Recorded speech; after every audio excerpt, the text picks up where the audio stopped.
क्या आप जानते हैं कि पूरी बाइबल में कभी भी किसी भी औरत की प्रार्थना अधूरी नहीं गई। जब जब एक औरत ने प्रार्थना की तब तब परमेश्वर ने उसका उत्तर दिया। क्या होता है जब एक माँ भविष्यवाणी करती है? बाइबल में नए नियम में दो औरतें परमेश्वर के चमत्कार के जरिए गर्भवती होती हैं। एक थी एलिशिबा जिसका पति जकरिया था। एलिशिबा बांझ थी और परमेश्वर ने उसे उसकी बूढ़ी उम्र में बेटे के साथ आशीषित किया। और दूसरी थी मरियम जो प्रभु यीशु मसीह की माँ थी, जो कुंवारी गर्भवती हुई और पवित्र आत्मा के द्वारा गर्भवती पाई गई। यूहन्ना अध्याय 2 में लिखा, फिर तीसरे दिन गलील के काना में किसी का विवाह था और यीशु की माता भी वहाँ थी। यीशु और उसके चेले भी उस विवाह में निमंत्रित थे। जब दाखरस कम हो गया तो यीशु की माता ने उससे कहा, उनके पास दाखरस नहीं रहा। यीशु ने उससे कहा, हे महिला, मेरा इससे क्या लेना देना, अभी मेरा समय नहीं आया। उन दिनों में बारात 7 दिन तक रहती थी और 7 दिन तक विवाह का जश्न चलता था। और अगर विवाह में खाना या दाखरस कम पड़ जाए तो उस परिवार के लिए सारी उम्र के लिए ये शर्मिंदगी का कारण होता था। और इसीलिए यीशु की माता मरियम यीशु के पास आकर ये कहती है कि उनके पास दाखरस खत्म हो गया है, कुछ करो। और यीशु मसीह कहते हैं कि माँ, मेरा इससे क्या लेना देना, अभी मेरा समय नहीं आया। पर यूहन्ना अध्याय 2 की 5 आयत में मरियम ने सेवकों से कहा, जो कुछ यीशु तुमसे कहे वही करना। 7 आयत में लिखा, यीशु ने सेवकों से कहा, मटकों में पानी भर दो। उन्होंने उन्हें मुँहा मुँह भर दिया। तब यीशु ने उनसे कहा, अब निकाल कर भोज के प्रधान के पास ले जाओ। और वे ले गए। जब भोज के प्रधान ने वह पानी चखा जो दाखरस बन गया था और ना जानते थे कि वह कहाँ से आया है, परंतु जिन सेवकों ने पानी निकाला था वे जानते थे, तो भोज के प्रधान ने दूल्हे को बुलाकर उससे कहा, हर एक मनुष्य पहले अच्छा दाखरस देता है और जब लोग पीकर छक जाते हैं तब मध्यम देता है, परंतु तूने अच्छा दाखरस अब तक रख छोड़ा है। यीशु ने गलील के काना में अपना ये पहला चिन्ह दिखाकर अपनी महिमा प्रकट की और उसके चेलों ने उस पर विश्वास किया। क्या आप सोच सकते हैं कि पहला चमत्कार जो यीशु मसीह ने अपनी सेवकाई में किया वो उनकी माँ के कहने पर किया। माता मरियम ने सेवकों से कहा था कि जो कुछ यीशु तुमसे कहे वही करना, और सेवकों ने वैसा ही किया और चमत्कार हुआ। आज आशीष के लिए, छुटकारे और चमत्कार के लिए एक ही चीज की जरूरत है और वो है आज्ञाकारिता की। जो कुछ परमेश्वर कहे, उसका वचन कहे, उसे पूरा करना ही आशीष को लेकर आता है। बाइबल में ऐसा कई बार हुआ कि जब पुरुषों ने प्रार्थना की और उसका उत्तर उन्हें नहीं मिला। मूसा ने अपनी बहन मरियम के लिए कोढ़ से चंगाई के लिए परमेश्वर से प्रार्थना की थी, पर परमेश्वर ने कहा नहीं, वह 7 दिन के लिए छावनी से बाहर बंद रहे। 2 शमूएल अध्याय 12 उसकी 16 आयत में लिखा, दाऊद उस लड़के के लिए परमेश्वर से विनती करने लगा और उपवास किया और भीतर जाकर रात भर भूमि पर पड़ा रहा। तब उसके घराने के पुरनिये उठकर उसे भूमि पर से उठाने के लिए उसके पास गए, परंतु उसने ना चाहा और उनके संग रोटी ना खाई। 7वें दिन बच्चा मर गया। जब राजा दाऊद ने अपने बेटे के लिए प्रार्थना की थी जो बेतशेबा से पैदा हुआ था, तो उसकी प्रार्थना सुनी नहीं गई, बल्कि वो बच्चा 7 दिनों में मर गया। पूरी बाइबल में ऐसा कभी नहीं हुआ कि परमेश्वर ने किसी औरत की प्रार्थना ना सुनी हो। जब जब एक औरत ने प्रार्थना की तब तब परमेश्वर ने उसकी प्रार्थना का उत्तर दिया। 1 शमूएल अध्याय 1 में हन्ना ने जब बेटे की आशीष के लिए प्रार्थना की तो परमेश्वर ने उसे बेटे के साथ आशीषित किया। उत्पत्ति अध्याय 30 उसकी 22 आयत में परमेश्वर ने राहेल को बेटे के साथ आशीषित किया। उत्पत्ति अध्याय 21 में लिखा, यहोवा ने जैसा कहा था वैसा ही सारा की सुधि लेके उसके साथ अपने वचन के अनुसार किया। सारा अब्राहम से गर्भवती हुई और उसके बुढ़ापे में उसी नियुक्त समय पर जो परमेश्वर ने उससे ठहराया था एक पुत्र उत्पन्न हुआ। अब्राहम ने अपने उस पुत्र का नाम जो सारा से उत्पन्न हुआ था इसहाक रखा। लूका अध्याय 1 उसकी 24 आयत में लिखा, इन दिनों के बाद जकरिया की पत्नी एलिशिबा गर्भवती हुई और 5 महीने तक अपने आप को ये कह के छिपाए रखा,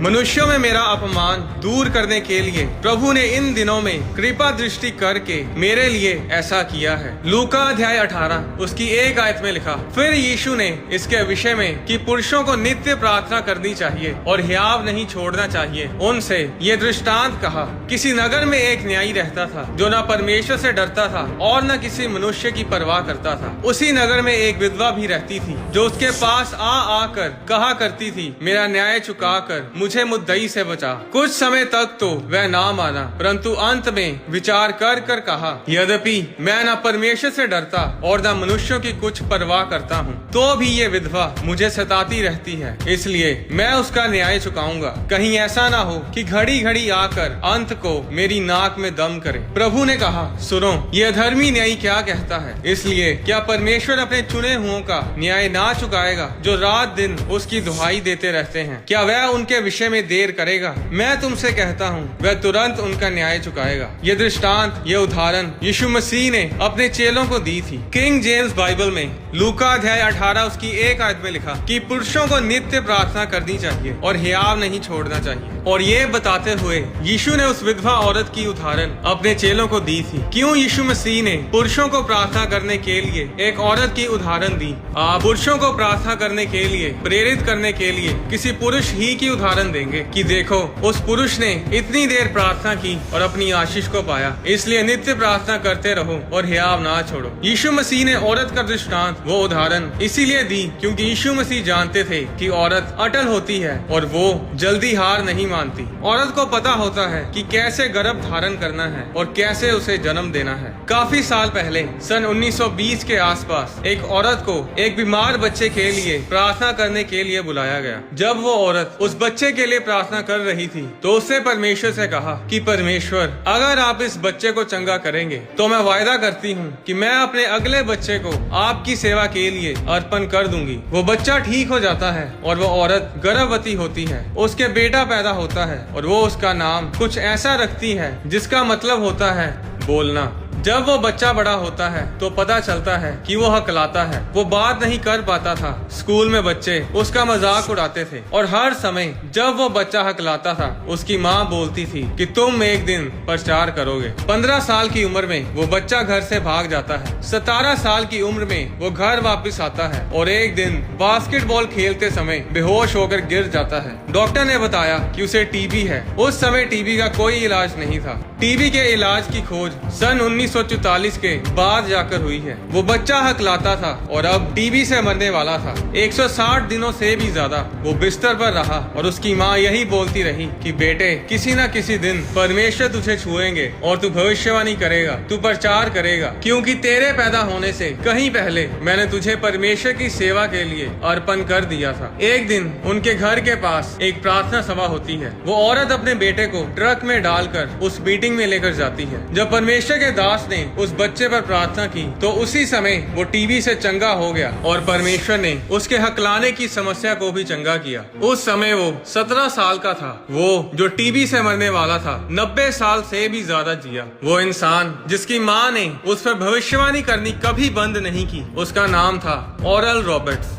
ओरल रॉबर्ट्स वो परमेश्वर के दास थे जो सन 1947 में दुनिया भर में बड़ी बेदारी लेकर आए। 1957 में 10 लाख रूहें उन्होंने बचाई। 1947 और 1968 के बीच उन्होंने 300 से भी ज्यादा क्रूसेड्स किए। ओरल रॉबर्ट्स की प्रेयर मीटिंग्स में लोग लंबी लंबी लाइंस में प्रार्थना करवाने आते थे और जब प्रार्थना होती थी वो उसी समय चंगे होते थे। लंगड़े दौड़ते थे, गूंगे बोलते थे और अंधे देखते थे। मार्क कस्टो जब 16 साल के थे तो वो शराब बहुत पीते थे। एक रात उन्होंने इतनी शराब पी कि उनके खाने की नाली फट गई और खून बहना शुरू हो गया। उनके दोस्तों ने उन्हें गाड़ी से बाहर फेंक दिया इस डर में कि वो कहीं गाड़ी में ही मर न जाए। उस समय मोबाइल फोन्स नहीं होते थे। किसी को कोई खबर नहीं थी कि वो कहाँ पर है। मार्क के पिता पास्टर थे। परमेश्वर ने उनके पिता से कहा कि मार्क मुसीबत में है और मैं तुझे दिखाता हूँ कि वो कहाँ पर है। मार्क उन्हें सड़क के किनारे पड़ा मिला। वो उसे घर ले आए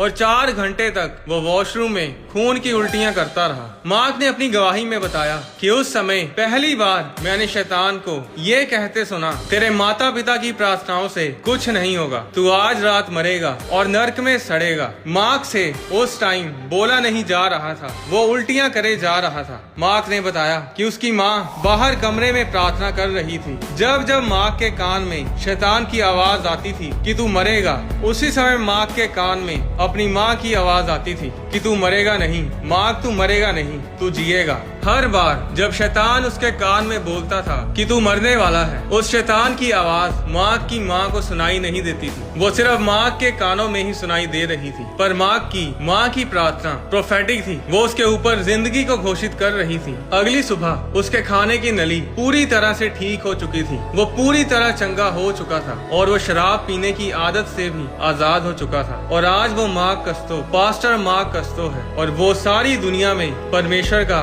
सुसमाचार प्रचार करते हैं। उनकी माँ ने उन पर भविष्यवाणियां की थी कि मार्क तू प्रचार करेगा, और ऐसा ही हुआ। पुरुष की आदत है कि वो जल्दी ही आप छोड़ देते हैं। एक काम नहीं बना तो कोई बात नहीं, चिंता करने की जरूरत नहीं। पर औरत ऐसी नहीं होती। अगर औरत अटल हो जाए, जिद्दी हो जाए, तो जब तक वो काम ना हो जाए वो हिम्मत नहीं हारती। यीशु मसीह इंसानी बाप के जरिए पैदा नहीं हुए। मत्ती अध्याय 2 उसकी 13 आयत में प्रभु के एक दूत ने स्वप्न में यूसुफ को दिखाई देकर कहा, उठ, उस बालक को और उसकी माता को लेकर मिस्र देश को भाग जा, और जब तक मैं तुझसे ना कहूँ तब तक वहीं रहना, क्योंकि हेरोदेस इस बालक को ढूंढने पर है कि उसे मरवा डाले। स्वर्गदूत ने ये नहीं कहा कि उठ, अपने बालक और उसकी माता को लेकर मिस्र देश को भाग जा। स्वर्गदूत ने कहा, उठ, बालक और उसकी माता को लेकर जा। स्वर्गदूत ने यूसुफ को यीशु मसीह का पिता नहीं कहा, क्योंकि वो यीशु मसीह का पिता नहीं था। मरियम पवित्र आत्मा के जरिए गर्भवती हुई थी। अगर परमेश्वर पुरुष के स्पर्म के बिना